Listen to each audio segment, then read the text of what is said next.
Formula One on 5 Live. Welcome back to the Checkered Flag podcast, where we are looking back at the Spanish Grand Prix, which saw Max Verstappen take his 40th career win at the same track where he took his first with Red Bull back in 2016. He was joined on the podium by Lewis Hamilton and George Russell, who make it a double Mercedes podium. To discuss it all alongside myself, Harry Benjamin is the former McLaren mechanic, Mark Priestley and the BBC's chief F1 writer, Andrew Benson. Mark, let's start with Verstappen. Another win. We weren't surprised. His dominance continues. Yeah, I mean, that kind of is it, isn't it? We weren't surprised, but he didn't put a foot wrong. He's got a wonderful car underneath him. He's in the form of his life, just enjoying himself, and he's got so much performance in hand that they can almost experiment with strategy. They went on an alternate tyre strategy to pretty much everybody else on the grid at the start of the Grand Prix, starting on the mediums as opposed to everyone else on the softs. It didn't really matter, though. He could have probably started on wet tyres and still come to the end of this Grand Prix in first place. So they're in the form of their life and doing incredibly well, and I guess to some extent we need to celebrate that. Absolutely. Andrew, the only bit of jeopardy we might have had was the track limits violations for Max Verstappen, which I think underlines just how superior him and that Red Bull is at the moment. Yeah, it's quite funny, wasn't it? Got warned 3 times on a black and white flag for exceeding track limits. His engineer was telling him, please don't try anything silly. They didn't want a 5-second penalty. Not that it would have mattered if they had got a 5-second penalty for doing it another time. And Verstappen, obviously, while having to rein himself in a bit because he didn't want to risk anything, still managed to blitz the fastest lap, which I think just underlines his superiority on the day. Well, he did indeed get that fastest lap, an extra point to go with it as well. 26 points in the end for Verstappen. Let's hear what he had to say after the race. Max, congratulations. All weekend long, your fellow drivers have been telling me that you're on another planet. Is it lonely out there on Max's planet? I'm on the same planet. But no, it's been a really good weekend. I mean, the car was really nice to drive. Then you have a lot of confidence, to really get everything out of it, and quite natural as well. And then in the race, we knew that, of course, with that tyre choice, maybe it was a bit more risky to turn one, but luckily everything worked out. And from there onwards, I could do my own race, even though on the hard compound I was not really happy. The compound was a bit too hard for the conditions with colder weather and just not a lot of grip. Once I swapped back to the soft, I think you could see the gap was going up again, and that tyre was just a bit better. Was there a little bit of daydreaming going on because of the track limits, or? No, it was just on the hard tyres. Sometimes it was just a bit inconsistent to drive, and then I ended up a bit too wide. Plans for the 10 days off or the week off? A little bit of relaxation and mainly at home. You've got to celebrate sometime, haven't you? A little bit. Well done, thank you. So with another win under his belt, he extends his hold on the championship. 53 points Max Verstappen has over his teammate Sergio Perez. We'll talk about Perez shortly. Let's finish off the podium though, shall we? Because, Mark, it was 2 Mercedes on the podium, which sounds bizarre to sound surprised about if you take a look to a couple of years ago. But Hamilton in second, Russell with a hard-earned third from outside of the top 10. And it goes to show that we think the upgrades certainly providing at least a good new baseline for the Brackley base squad. Yeah, I think as much as we were surprised at that result for the Mercedes team, so were they. I don't think either of them were expecting that they would both end up on the podium, but a really solid result. And yeah, swaths of changes coming into that car in Monaco, but this was the first time we really saw just how good they were going to be. And there's always a question mark as to whether it's circuit specific. Is it just around this particular track in these specific conditions that it works? But actually, it's a new concept for Mercedes. It's going down a different development path. And what it should do for them, hopefully, is open up a line of development that should allow that car to continually improve as they bring more upgrades throughout the season. But a really strong, positive day for the team. They did have a good day. I mean, Russell particularly, he wasn't quite as quick as Hamilton in the race, but to move up from 12th on the grid to 3rd at the end, that's a really strong drive. And not only that, but let's not forget that he started alongside Sergio Perez in the other Red Bull, and he flat beat him today, which is encouraging. We can get on to whether that was a reflection of Perez's lack of pace or Mercedes' strong pace in a minute, because I think it's an open question. But just on Mercedes' performance in Barcelona, in Monaco last weekend, both drivers were warning. They were sort of making paradoxical statements, contradictory statements in a way. On the one hand, they were saying, well, Barcelona's a really great track to see how the upgrades perform because of the long corners and so on and so forth. It's renowned for that, this circuit. But let's not get carried away if we are quick, because we were also quick in Barcelona last year. the Mercedes engineers, when they got to Barcelona, and with some updates, by the way, and it stopped the car bouncing and they were competitive in the race, Russell on the podium, Hamilton with a really strong comeback drive, they thought they'd fixed all their problems. And they went to Canada 2 weeks later, which is exactly what's happening next. And they really hadn't fixed all their problems. It was very clear. So there won't be any counting of chickens at Mercedes. And Toto Wolff was warning after the race, we're still a long way from Max Verstappen's pace. But it's a positive step for them, but it's just one positive step. We need to see a few more races before we can jump to any firm conclusions about where Mercedes really are. Yeah, Mark, how many races do you think we actually give it then? If it turns out it's track specific to Barcelona, we go to Canada and maybe they have good form, but do we still say, well, is it a bit early? Well, it's more about having a mix of different types of circuits. That's what the team will be looking for to really prove whether they're working or not. Canada, a very different circuit to Barcelona. It's got some very, very long straights, some very high speed stuff, very tough on brakes as well. But, they'll need a couple of races to understand whether it works in all sorts of circuit types and certain conditions as well. Very cool here in Barcelona, unusually cold. That will have also had an impact. Got to bear in mind as well that Hamilton's already had a second place this year, don't forget, in the old spec Mercedes in Australia. And another aspect of this weekend that makes it a bit harder to draw any firm conclusions is that Fernando Alonso had a difficult day in qualifying, started down in 9th place and didn't have the greatest of races, although he came on really strong in the final stint. And he would normally have been up there too. So it's people like him who've been Mercedes' main competition in races so far this year that you need to see a real comparison with to see whether Mercedes really have stepped forward. And we didn't get to see that today. No, not quite yet. Well, it was still second and third and something to be celebrated down at Mercedes. Let's hear from Lewis Hamilton and George Russell now. The smile is back on your face. Is this what you've been hoping for? Is this what we've all been hyping up these upgrades to bring, performance-wise? This is what we were hoping for when we brought the upgrades. I mean, we had hoped for more in the sense of a bigger step. The actual performance step they told us was like under 2/10, so it wasn't like that's still good, but not the step that everyone's working so hard towards. But we'll take it. But this result is definitely what we're working towards, and this is amazing. And down to all the great work that's going on with the people back at the factory, just keeping their heads down. I hope everyone's feeling really proud back at the factory. And George did a great job today, so we've delivered good points on a whole. And I think today we took more points than Red Bull. I think maybe today, or as many, probably. So we just got to try and keep this up. For us to be quicker than the Ferraris and the Astons today was really mega. And just for a tiny little dose of reality, do you think you were slightly flattered because maybe the Aston Martins and the Ferraris fell back a little today as well? That's not the way I look at it. I like to look at the glass half full. Yeah, that's right. So I think we generally had better pace than them. I think collectively as a team, we generally just did a better job. We made less mistakes. We delivered through the sessions, and we great strategy today, for example. So yeah. Is it the upgrades alone, or is something else click this weekend? No, I think we've always been strong in Barcelona, but the upgrades definitely worked as expected, which is really promising to see. And thanks a huge amount to everybody who put so much hard work and effort into this, because it's truly paying off. But we need to go into the next races. We're already looking ahead to the next updates and how we can close that gap to Red Bull. When are those next updates coming? Hopefully next race. No, I'm kidding.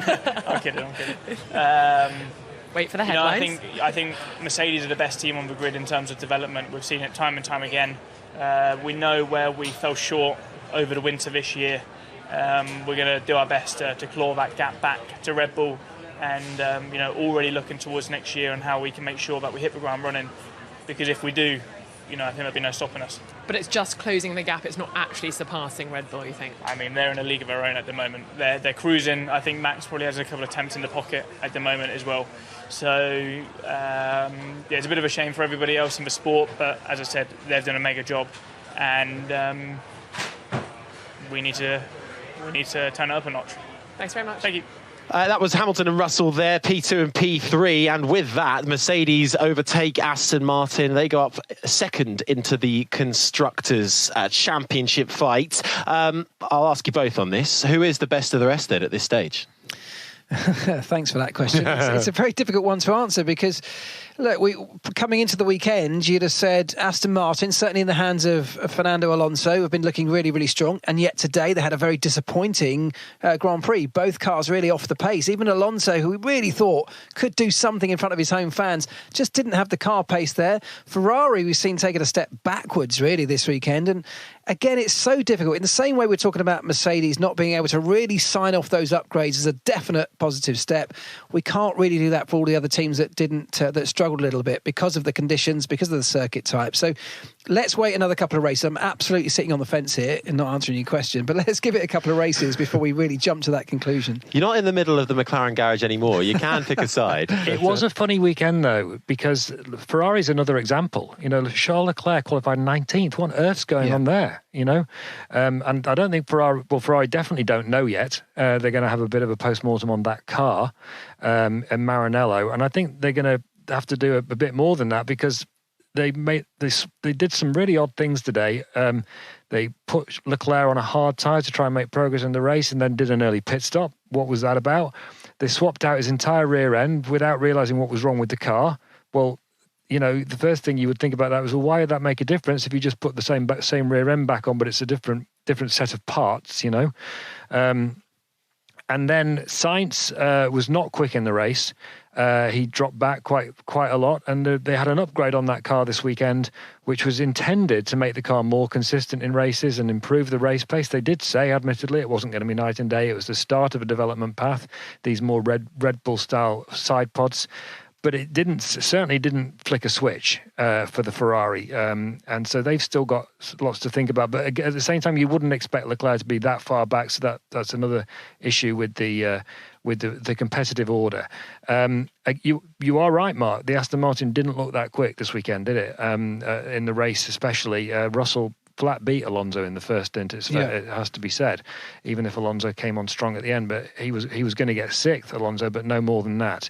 So difficult one to say, but also it was a strange weekend in terms of track conditions. It was colder than you would expect. Mercedes saying that they were in the perfect window for their car. So, let's wait. You know, Canada's coming up, then Austria, then Silverstone. These are the sorts of tracks that are really going to give us an order. So we didn't really get an answer from either of you there, did we? I'm just going to quickly defend the decision at Ferrari. It's very rare I defend a decision at Ferrari these days at the moment with so many things going wrong. But the decision to change the rear end on Leclerc's car, sometimes as the engineering team, when you've got a problem and you can't figure out what it is, you've got to change something because the driver needs to know that something's changed, even just on a psychological level, is going into the race. And I've known on many occasions when you literally just rattle some spanners around in the suspension, tell the driver you've changed something and send him on his way again. Yeah, it's the old chassis change, isn't it? When a driver's really struggling, that's the old classic. Oh, we've changed the monocoque. Well, I'm sure Ferrari will come out with something to explain the reasoning for Leclerc's poor qualifying. We really bounced around the grid there. So we ended with Ferrari. So let's stick with it and let's hear from Charles Leclerc on a difficult day for the Monegasque. Charles, starting from the pit lane was always going to be difficult. Did you find it as difficult as perhaps we were all going to think it was? Oh, yes. I mean, we've got so much work to do. It's very strange and very difficult to understand because we go on the first set of hard and it feels so bad. No grip at all, especially the fronts. They were just really, really bad. And then you go in the second stint of hard and then everything feels fine. And you just do exactly the same thing as the driver and it just feels in a completely different place. So, luckily we had much less problems compared to qualifying yesterday where the car was more doing what we expected. Unfortunately, though, we still had these troubles with tyres, especially on the first stint. The back end of your car is on the way to Ferrari's HQ in Maranello, so I'm told. Is it going to get worse before it gets better, do you think, in terms of finding the performance in the car? Well, I hope not. And to be honest, looking at our weekend, I will struggle to think that it can get worse than that. The target is to only get better from here. Frustrating day then for Charles Leclerc. Just missed out on a point in the end. 11th place for him. 5th place for Carlos Sainz, who was behind Sergio Perez in the other Red Bull, Mark. And once again, though, he got off to a bad start in qualifying for Perez. Again, it wasn't as bad as Monaco, where he crashed out and started plumb last. But 11th place on the grid for Perez. He really had to fight through the field. And he wasn't making great progress in the early part of the race. No, his weekend was really hampered in qualifying, wasn't it? I mean, he had a sort of an average day on Friday. I guess it was even as far back as Friday where he wasn't 100% comfortable in the car. But in qualifying, he made some mistakes, he messed up, and that really set him up for the race today where he started further back than he would wanted to. And then it's a struggle. You're in the middle of the pack. He tried to do some different things with strategy, and we know how quick the car is because we saw it in the hands of Max Verstappen. But with Sergio Perez, I don't know if he's lost confidence over recent weeks. There was talk of a championship fight just literally 2 races ago. Now people are even questioning his right to be in that car. Can he even make it to the end of the season? So I think there's a psychological impact with what's gone on with Sergio Perez on his side of the garage. But today, a good recovery in one sense, in that he made it to 4th, but he's in a car that anything off the podium has got to be disappointing. Yeah, Christian Horner was doing his best to talk up Perez's drive after the race, saying it was a strong recovery and everything. But the other teams, what they saw from Perez this weekend was that he was never anywhere close to Verstappen's pace.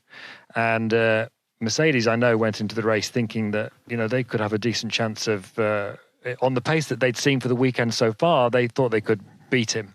If he suddenly found some other pace, then he was going to be racing Hamilton for second. If he was in the normal pace that he was at, he would be racing Russell for third, and that's exactly what happened. And Russell beat him. There was no, as Mark said, they tried different strategy. Russell was going to beat him either way, whether they'd left Perez out, he was going to overtake him. They brought him in for fresh tyres to try and catch Russell. He was closing, but nowhere near quick enough to pass him. So Perez looks a bit broken to me at the moment. He was asked after the race, how's your confidence? He said, hi, I've had a strong season. Well, he hasn't really. He's won 2 races in impressive style. The wins were impressive.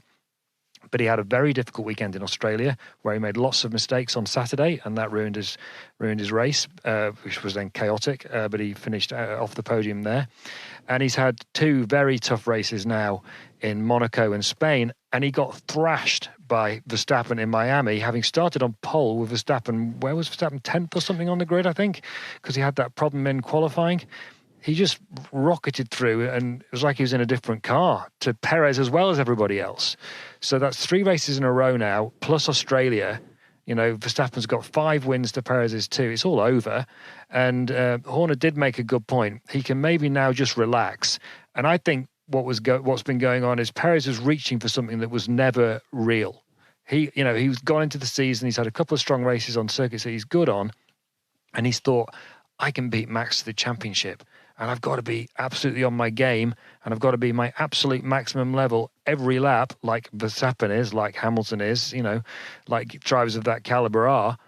And he can't do it because he's not a world-class A-star list driver like Verstappen and Hamilton. Well, let's hear from him now. Checo, just off the podium, was it harder to pass out there than perhaps you were expecting? Yeah, it was quite hard to pass, actually. Once I was behind, who was it, Fernando, I really had to do his pace. So that meant that it was a little bit trickier. But it's what it is. I think if we wanted to finish higher, we needed a much better qualifying. So, looking forward for Montreal now. I was going to say, after 2 quite difficult weekends, are you glad there's a little bit of a rest now? I'm not tired, but I think especially after this one, we got to analyze and make sure that we understand what happened and make sure that we come strong. Enjoy the rest. Thank you. So that was Sergio Perez there. In the end, it was 4th place for the Mexican, and that gap at the top between himself and his teammate is a whopping 53 points now. Is that championship over? Well, Andrew certainly thinks so. Let's go a little bit further down the order to the 2 Aston Martins. It was actually a little bit off the pace comparatively to the season so far. Lance Stroll ended in 6th, Fernando Alonso in 7th. But Mark, we know Alonso had a rough qualifying because he damaged his floor, so he was always a little bit up against it. But how did you view the Aston Martin race? I think, like you said, slightly disappointing, only because we know that car has potential. And I think even listening to Fernando talk after the race, he was a little bit surprised. Yes, he started further down the grid than he would have loved to have done, and that does put you in all sorts of complicated problems with other cars around you. But even he said they just didn't have the pace, and it was a bit of a loss to understand why. The car seemingly had lost performance. And as Andrew touched on, these were slightly weird conditions this weekend. Temperatures cooler than people expected them to be have a huge impact on your tyre performance, getting the tyres in the right temperature window, how you work your tyres and manage them, and that can have a massive impact on the car's performance. And it does affect different cars in different ways. It may well be that these conditions, whether it be temperature and humidity and circuit specific, really just tipped the Mercedes into the window.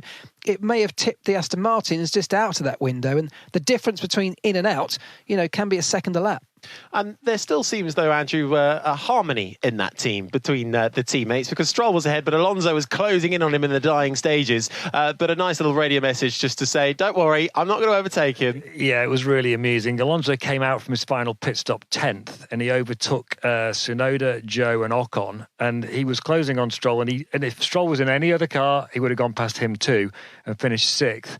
But he knows what side his bread's buttered, doesn't he, Fernando Alonso? He came onto the radio and said, "Just tell Lance, there's no threat, no risk. I'm not going to try and overtake him." And smart guy. A 6th place or a 7th place, Fernando Alonso couldn't care less. He doesn't need to overtake Lance Stroll to prove he's quicker than Lance Stroll this season and disrupt team harmony. It would have humiliated Stroll. Lawrence Stroll, the team owner, wouldn't have been happy either.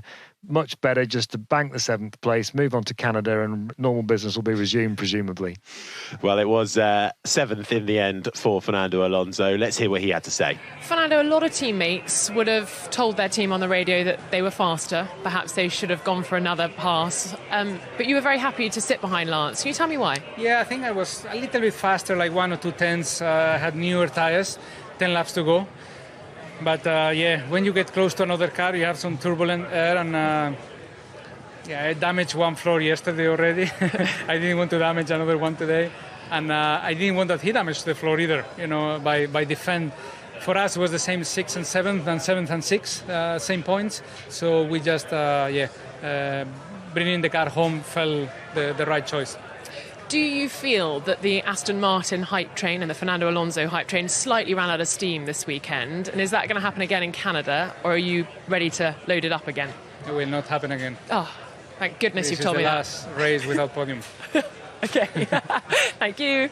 Alonso then speaking in the pen after the race. He was 7th, just behind his teammate Lance Stroll. Esteban Ocon in the Alpine finished in 8th, ahead of Zhou Guanyu in the Alfa Romeo. Then it was Pierre Gasly who got the final points in 10th, just in front of Leclerc, who we've spoken about already. So, Mark, anything else stand out for you out of that top 10? I thought it was a nice drive from the likes of Zhou Guanyu in that Alfa. Yeah, good result for him. Good, solid afternoon. Also, Yuki Tsunoda, up until the fact he got a penalty for pushing Zhou off the track, actually he was running in 9th at that point until he got a 5-second penalty applied. So on performance alone, he'd actually done a really solid job, I thought. So he was a standout. The two Mercedes, clearly the sort of winners of the day, if you discount Verstappen, who just did not put a foot wrong and was pretty much perfect. So I want to just mention Lando Norris, because he was unbelievably good in qualifying yesterday. 3rd on the grid in that McLaren, which I think is the 7th fastest car so far this season.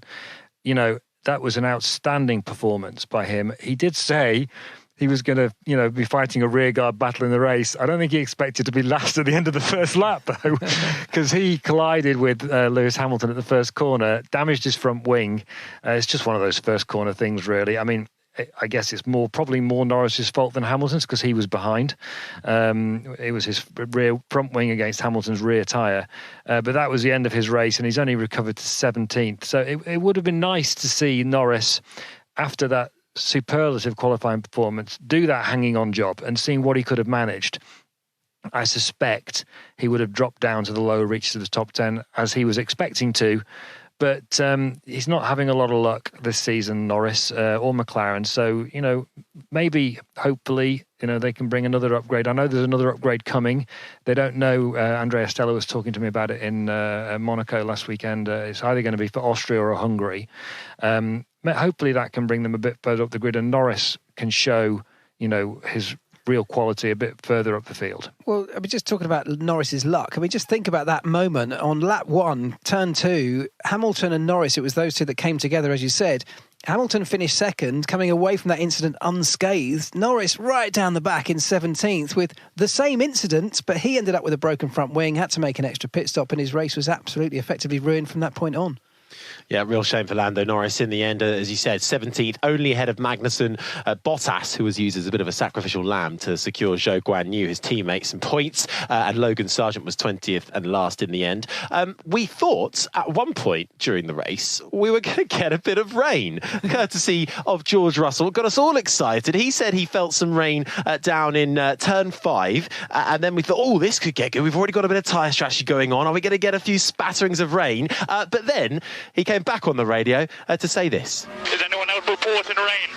I think it's sweat from the inside of my helmet.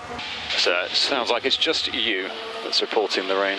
I suspect it might be the sweat. So in the end... Damn you, George Russell. Russell gets sweat and rain confused, which I don't think I've ever heard or seen before in a Grand Prix. No, and it tells you how desperate we were for a bit of rain to come, when we all just hanging on every word that he said.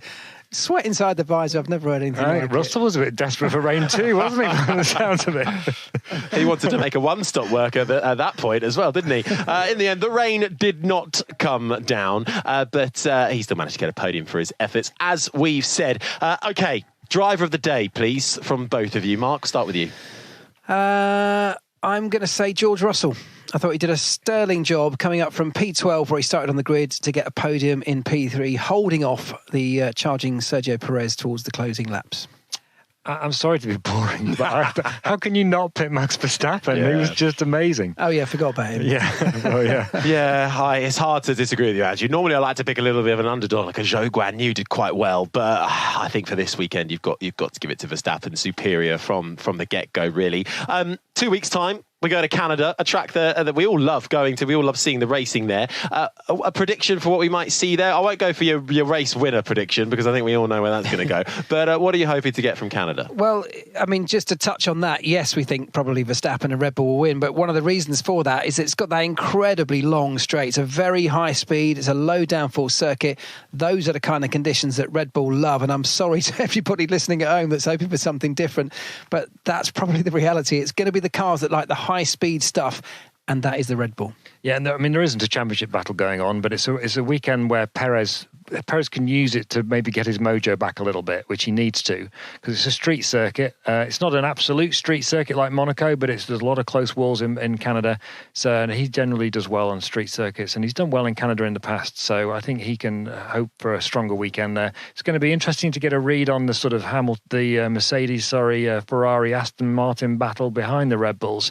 And most of all, Canada's just a brilliant weekend. Everyone loves it. Montreal's a great city. Circuit Gilles Villeneuve is a great racetrack. It's full of atmosphere and drama and incident, and I can't wait. Bring on the poutine then. Well, it was another race in 2023 where all 20 drivers finished. I'm going to go for a big prediction. I think Yuki Tsunoda will have an outstanding result in Canada. A few retirements. I think he'll get maybe a P6 for his AlphaTauri efforts. I'll actually make a bold prediction. Worth actually keeping an eye on Lewis Hamilton. He loves that place. He loves the fans. He loves the city. He loves the country.